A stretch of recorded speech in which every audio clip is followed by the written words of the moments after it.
Hola a todos. ¿Sabían que hubo un tiempo en que los habitantes originarios de Estados Unidos no podían votar?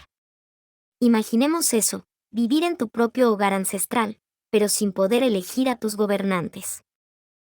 En este episodio de Do Spark Kids exploraremos la emocionante y a veces difícil historia de cómo los pueblos nativos americanos obtuvieron el derecho al voto en Estados Unidos.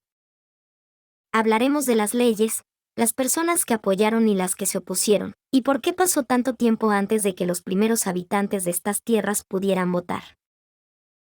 Prepárate para un viaje histórico lleno de aprendizajes importantes. Comencemos después de la Guerra Civil, en 1870, con la 15ª enmienda de la Constitución de Estados Unidos. Esta enmienda es un cambio a la Constitución que prohibió negar el derecho al voto por razones de raza, color de piel o por haber sido esclavo.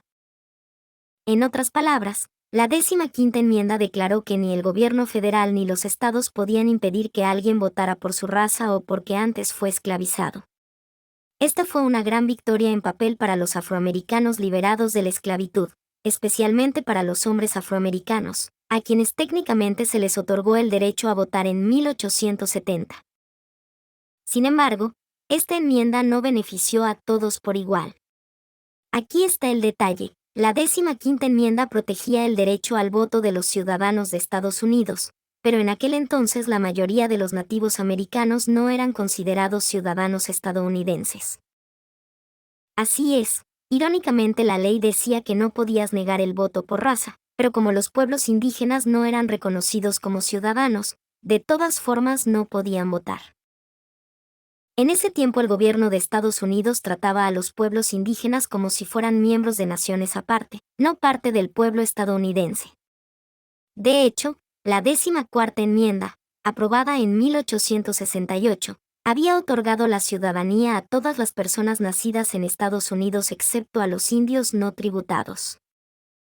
Esto significa que, por mucho tiempo, los nativos americanos no eran ciudadanos de Estados Unidos bajo la ley, por lo que no tenían el derecho al voto, sin importar la 15ª enmienda. ¿Por qué los pueblos indígenas no eran ciudadanos al principio? ¿Por qué ocurría esto? ¿Por qué los nativos, que vivían en esas tierras desde hace miles de años, no eran considerados ciudadanos del país formado en sus tierras? La respuesta tiene que ver con cómo se fundó Estados Unidos y las ideas de la época. Cuando se creó la Constitución de Estados Unidos en 1787 y luego la 15ª enmienda en 1868, los líderes decidieron excluir a los indígenas de la ciudadanía automática porque los veían como miembros de sus propias naciones nativas independientes. Desde la perspectiva del gobierno estadounidense, los pueblos nativos tenían sus propios gobiernos tribales, sus territorios y sus leyes, y por tanto no estaban bajo la jurisdicción de Estados Unidos. En otras palabras, se pensaba que un indígena pertenecía a su tribu, no al país de Estados Unidos. Esto también estaba influenciado por prejuicios y racismos de la época. Muchas personas en aquel entonces erróneamente veían a los indígenas como no civilizados o incapaces de integrarse, y por eso no querían darles la ciudadanía ni el voto. También había quienes decían que como los nativos no pagaban impuestos a Estados Unidos, no debían participar en las elecciones, un dicho antiguo de no representación sin tributación aplicado a la inversa. En resumen, no fueron considerados ciudadanos antes por prejuicios y por la idea de que eran naciones separadas, a pesar de ser los primeros habitantes de América. La ciudadanía de los pueblos indígenas y la ley de 1924 a medida que pasaron las décadas. Esta situación empezó a cambiar. Algunas personas comenzaron a darse cuenta de que era injusto. Muchos nativos americanos sirvieron en el ejército estadounidense durante la Primera Guerra Mundial, 1914 a 1918, demostrando su valentía y contribuyendo al país. Mucha gente pensó, si ellos pueden arriesgar sus vidas por Estados Unidos, ¿cómo es que no son ciudadanos ni pueden votar? También habían pasado generaciones y algunos indígenas ya vivían integrados en ciudades o se habían casado con personas blancas, obteniendo la ciudadanía en casos individuales. Todo esto presionó al gobierno a actuar. Finalmente, llegó un momento histórico, El 2 de junio de 1924 el Congreso aprobó la Ley de Ciudadanía India de 1924, también conocida como Indian Citizenship Act o Ley Snyder. ¿Qué hizo esta ley? Pues otorgó la ciudadanía estadounidense a todos los indígenas nacidos en el territorio de Estados Unidos. Por fin. Esto quería decir que, sin importar de qué tribu fueran o si vivían en una reserva indígena, todas las personas nativas americanas pasaban a ser ciudadanos de Estados Unidos y también ciudadanos del estado donde vivieran. Importante. La ley incluía una nota diciendo que darles la ciudadanía no les haría perder sus tierras tribales ni sus derechos dentro de su tribu, era para que quedara claro que podían ser ciudadanos estadounidenses y miembros de su nación, indígena a la vez. El presidente Calvin Coolidge firmó esta ley en 1924, y una famosa foto lo muestra rodeado de líderes indígenas en la Casa Blanca celebrando ese momento. Muchas personas apoyaron esta ley por distintas razones. Algunos la apoyaban porque creían en la justicia y la igualdad, pensaban que era justo reconocer derechos a quienes habían sido tan injustamente excluidos. Otros la apoyaban con la idea de la asimilación, es decir, que al hacer a los indígenas ciudadanos con derechos, se integrarían más en la sociedad estadounidense. Incluso grupos de activistas, indígenas y aliados, habían luchado para lograr esto, diciendo que los pueblos indígenas fueron los primeros en América, y que no tuvieran poder político era un problema que había que resolver. Estas personas querían que los indígenas tuvieran voz y voto en las decisiones del país que afectaban sus vidas. Por otro lado, hubo también quienes se opusieron o no estaban contentos con esta ley. Muchos políticos y ciudadanos blancos de algunos estados no querían que los indígenas votaran ni tuvieran los mismos derechos. ¿Por qué? Lamentablemente, por prejuicios, les incomodaba que los pueblos indígenas recibieran los mismos derechos que ellos. Algunos decían que los indígenas no estaban preparados o que no entendían la cultura estadounidense, excusas para mantenerlos al margen. Otros líderes estatales argumentaban que si un indígena vivía en una reserva, territorio autónomo indígena, entonces no era residente del estado y por eso no debería votar en las elecciones estatales. Incluso usaban la idea de que los nativos estaban bajo tutela del gobierno federal, como si fueran menores de edad en términos legales, para negarles el voto. Eran excusas injustas para seguir excluyéndolos, porque en el fondo a esos opositores les preocupaba perder poder o simplemente no valoraban a los pueblos originarios. Cabe mencionar que no todos los indígenas recibieron la noticia de la ciudadanía con brazos abiertos. Algunas naciones indígenas, como la nación iroquesa, Audenosaunee, rechazaron la ciudadanía impuesta. Líderes Onondaga, parte de los iroqueses, incluso escribieron al presidente Coolidge diciendo: "No queremos que nos impongan ser ciudadanos de Estados Unidos. Nosotros tenemos nuestros propios tratados y seguimos siendo una nación aparte". Ellos temían que volverse ciudadanos estadounidenses rompiera sus lazos con sus ancestros y sus tradiciones. Este sentir muestra el orgullo de mantener su identidad y la desconfianza hacia un gobierno que tantas veces no cumplió sus promesas. Pero pese a estas protestas de algunos líderes indígenas, la ley se aplicó. Desde 1924, en papel, los indígenas eran ciudadanos estadounidenses. Ahora podríamos pensar, genial, desde 1924 todos los ciudadanos indígenas pueden votar, fin de la historia feliz. Pero no fue así. Tener la ciudadanía era un paso crucial, pero el derecho al voto se decide estado por estado, y muchos estados no estaban dispuestos a permitir que los indígenas votaran tan fácilmente. Después de 1924, varios estados inventaron obstáculos y trampas legales para seguir negando el voto a los nativos americanos. Por ejemplo, estados del occidente como Arizona, Nuevo México, Utah y otros pusieron excusas en sus leyes estatales. Algunos estados tenían constituciones que decían que los indígenas no pueden votar si no pagan impuestos o si viven en reservas federales. Arizona, por ejemplo, argumentaba que los nativos eran dependientes del gobierno y por eso no debían votar. Estas reglas locales básicamente ignoraban la ciudadanía otorgada por la ley federal. Además, Se usaron las mismas tácticas de supresión del voto que se empleaban contra los votantes afroamericanos en el sur de Estados Unidos.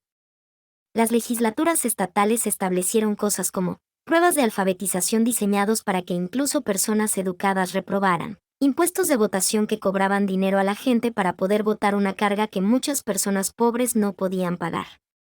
También existió la infame cláusula del abuelo, una ley que decía que solo podían votar aquellas personas cuyos abuelos hubieran podido votar antes de 1867. ¿Suena tramposo? Lo era. Antes de 1867, en Estados Unidos solo los hombres blancos podían votar, así que esta cláusula automáticamente excluía a los afroamericanos liberados y, por supuesto, a los indígenas. A esto se sumó la intimidación y amenazas. En algunas comunidades, incluso si legalmente un indígena podía intentar votar, podía enfrentar hostilidad o miedo a represalias. Como pueden ver, aunque en teoría después de 1924 los indígenas podían votar, en la práctica muchos estados les hicieron la vida difícil y siguieron negándoles ese derecho por muchos años. Los pueblos indígenas se encontraron con que eran ciudadanos solo de nombre, pero no en ejercicio pleno de derechos. ¿Cuándo pudieron votar en todos los estados? La lucha legal continuó estado por estado. Indígenas y aliados llevaron casos a la corte para desafiar esas leyes injustas. Un gran avance llegó en 1948. Ese año, las Cortes Supremas de Arizona y Nuevo México declararon inválidas las leyes estatales que impedían votar a los indígenas. Gracias a esas decisiones judiciales, los nativos americanos en Arizona y Nuevo México finalmente pudieron votar en elecciones estatales. Imagina, tuvieron que pasar 24 años desde la Ley de Ciudadanía para que esos estados se dieran. Aún así, faltaban otros lugares. El estado de Utah fue el último en quitar sus prohibiciones. Hasta 1957 mantenía una ley que prohibía votar a los nativos que vivían en reservas, pero ese año al fin eliminó esa restricción. Esto significa que recién en 1957 todos los ciudadanos nativoamericanos pudieron registrarse y votar en todos los 50 estados sin prohibiciones legales explícitas. 1957. Es increíble pensar que pasaron más de 30 años desde la Ley de Ciudadanía de 1924 para que el último estado reconociera completamente el derecho al voto de los indígenas. La Ley del Derecho al Voto de 1965. Protección final. Aunque para fines de los años 50 ya no había leyes estatales que abiertamente dijeran los indígenas no pueden votar, todavía quedaban las tácticas de supresión y prácticas discriminatorias locales.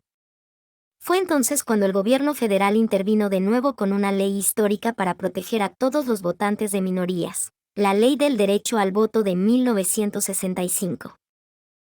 Esta ley federal, aprobada durante el movimiento de derechos civiles, prohibió cualquier discriminación racial en el acceso al voto. ¿Qué quiere decir esto? Que prácticas como las pruebas de alfabetización o los impuestos para votar fueron declaradas ilegales. También estableció que en lugares con poblaciones de minorías lingüísticas, por ejemplo, comunidades nativas donde se habla navajo, sioux u otras lenguas, las autoridades debían ofrecer las boletas e información electoral en el idioma local además del inglés. De esta forma, la ley garantizaba que el idioma o la educación ya no serían barreras para votar. Para los pueblos nativos americanos, la Ley del Derecho al Voto de 1965 fue una bendición. Finalmente, el gobierno federal iba a hacer cumplir su derecho a votar y protegerlos de las trampas que algunos estados seguían poniendo. Esta ley, junto con sus enmiendas posteriores, en 1975 se reforzó para proteger a hablantes de otros idiomas, incluidos muchos indígenas. Aseguró que la promesa de la 15ª enmienda de 1870 realmente se cumpliera un siglo más tarde. Con la Ley del Derecho al Voto vigilando, se comenzó a ver un cambio. Más nativoamericanos se registraron para votar sin miedo ni obstáculos ilegales.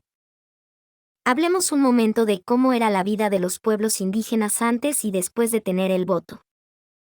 Antes de todo esto, Imaginemos el siglo XIX y la primera mitad del siglo XX. Los indígenas americanos no tenían representación en los gobiernos que tomaban decisiones sobre sus vidas.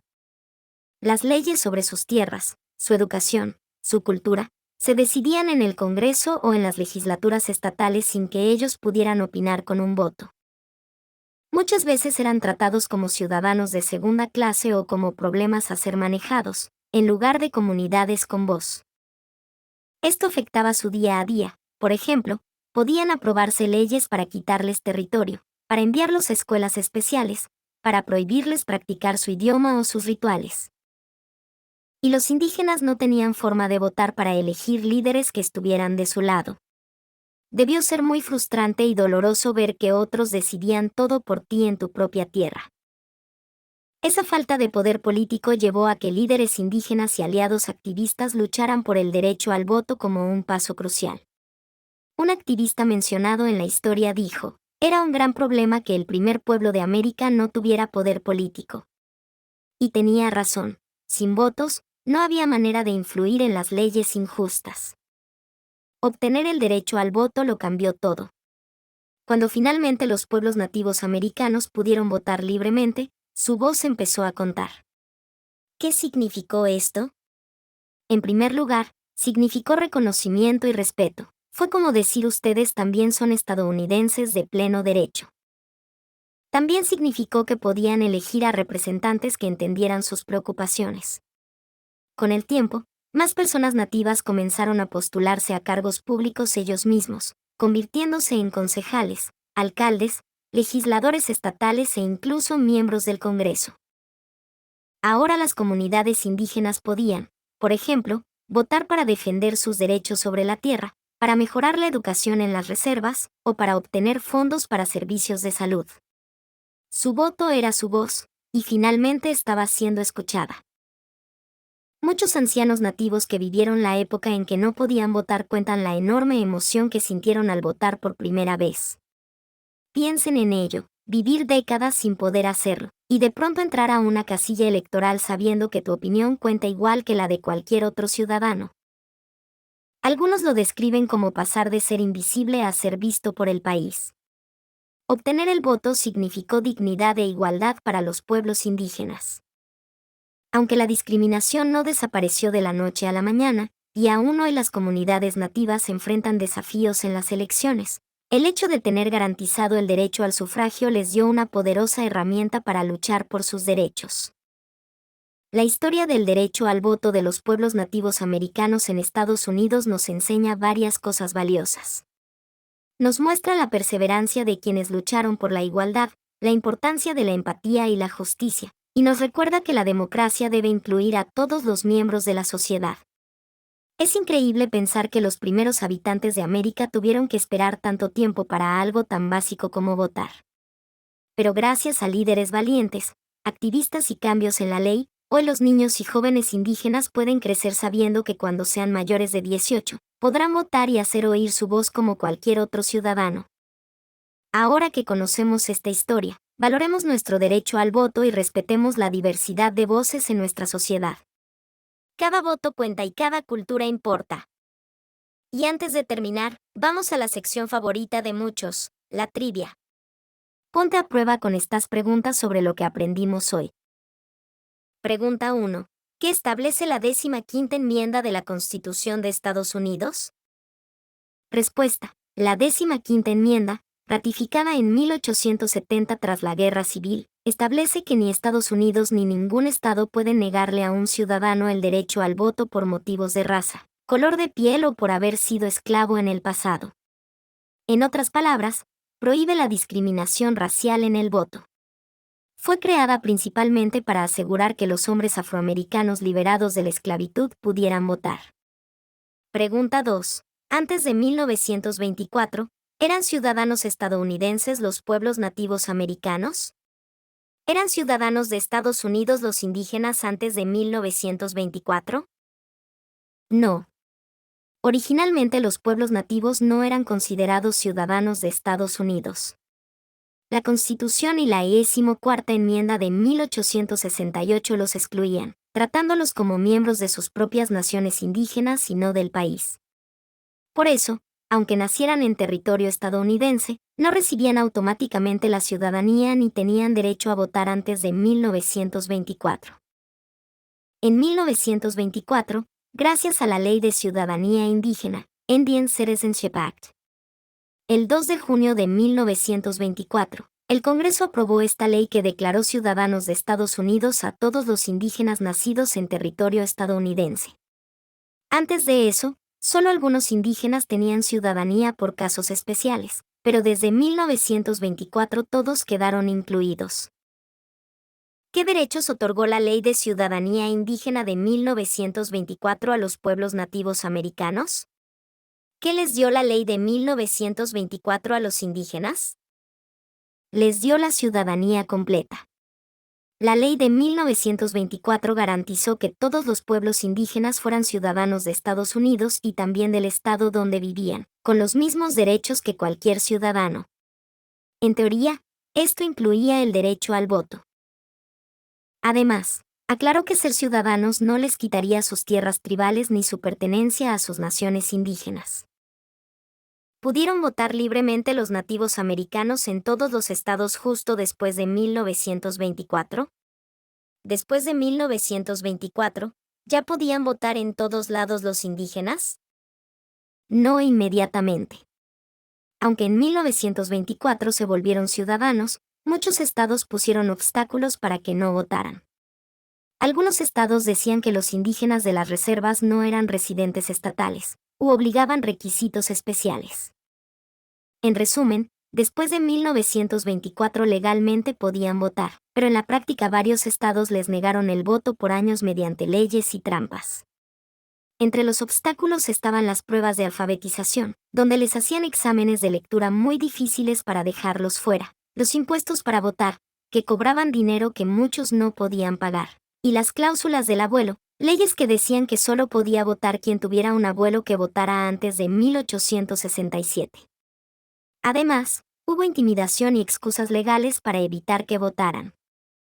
Utah fue el último estado en quitar sus prohibiciones al voto de los indígenas, en el año 1957. Hasta 1957 Utah todavía impedía votar a indígenas que vivían en reservas, pero ese año eliminó la restricción. Así, desde 1957 en adelante, ningún estado podía excluir a los nativos americanos del voto por ley.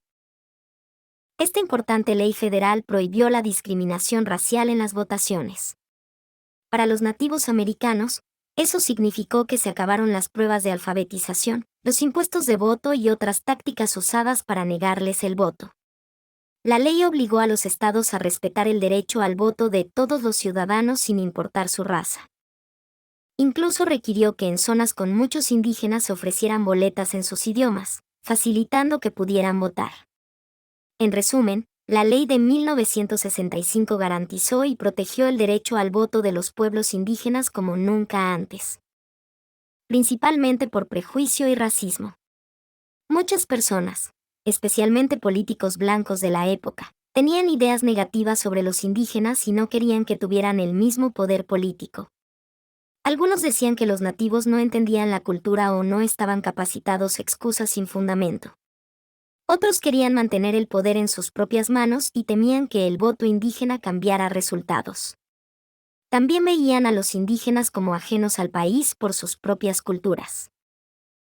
En pocas palabras, el miedo al cambio y la discriminación llevaron a muchos a negarles ese derecho injustamente.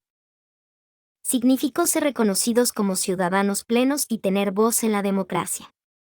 Después de tanto tiempo excluidos, poder votar les dio dignidad e igualdad. Ahora pudieron elegir a sus gobernantes, defender sus intereses y proteger sus derechos mediante el proceso político.